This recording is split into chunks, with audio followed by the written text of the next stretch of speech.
5 वर्ष पूर्व नूरी की आयु सोनू की आयु की 3 गुनी थी। 10 वर्ष पश्चात नूरी की आयु सोनू की आयु की 2 गुनी हो जाएगी। नूरी की और सोनू की आयु ज्ञात करो। मान लो माना नूरी की वर्तमान आयु x वर्ष है और सोनू की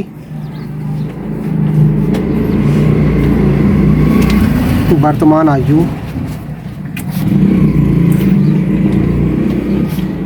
y वर्ष है। ठीक है, 5 वर्ष पूर्व निकालो अपना।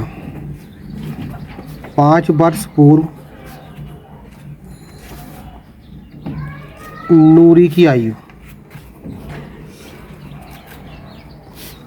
5 वर्ष पूर्व, 5 वर्ष पहले, पहले का मतलब हो जाएगा x माइनस 5। 5 वर्ष पूर्व सोनू की आयु y माइनस 5। प्रश्नानुसार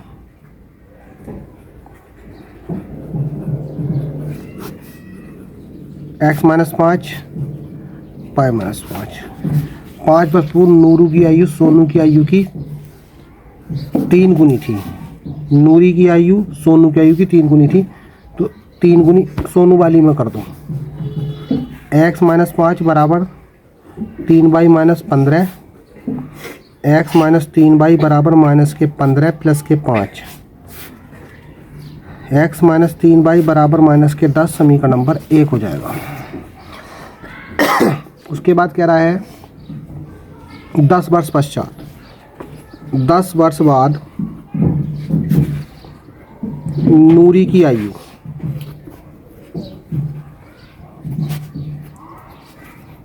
x plus 10। 10 वर्ष बाद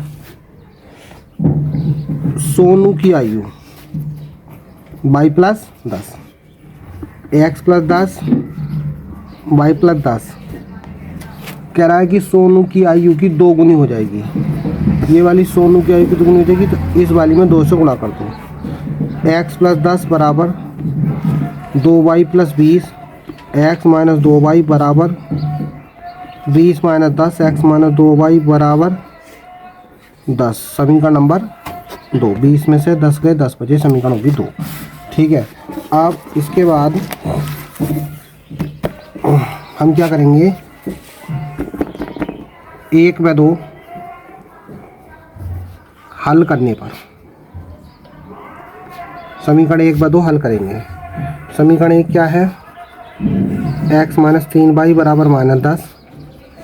x माइनस 2y बराबर 10। Number 1, number 2। देखो x का गुणांक बराबर है, यहाँ लिख दो घटाने पर माइनस हो जाएगा, प्लस हो जाएगा, माइनस हो जाएगा, ये दोनों कट गए। माइनस के y बराबर माइनस के 20। y बराबर 20। y का मान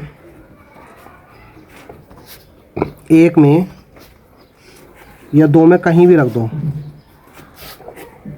एक समीकरण है ये, x माइनस 3 गुणा 20 बराबर माइनस के 10।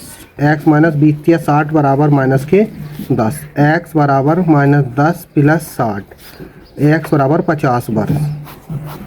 x हमने क्या मानी थी, नूरी की वर्तमान आयु, तो ये हो जाएगी नूरी की वर्तमान आयु 50 वर्ष और सोनू की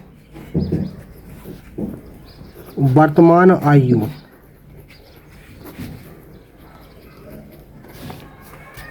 ये हो जाएगी y बराबर 20 आई है, तो 20 वर्ष हो जाएगी। ये इसका आंसर आ जाएगा।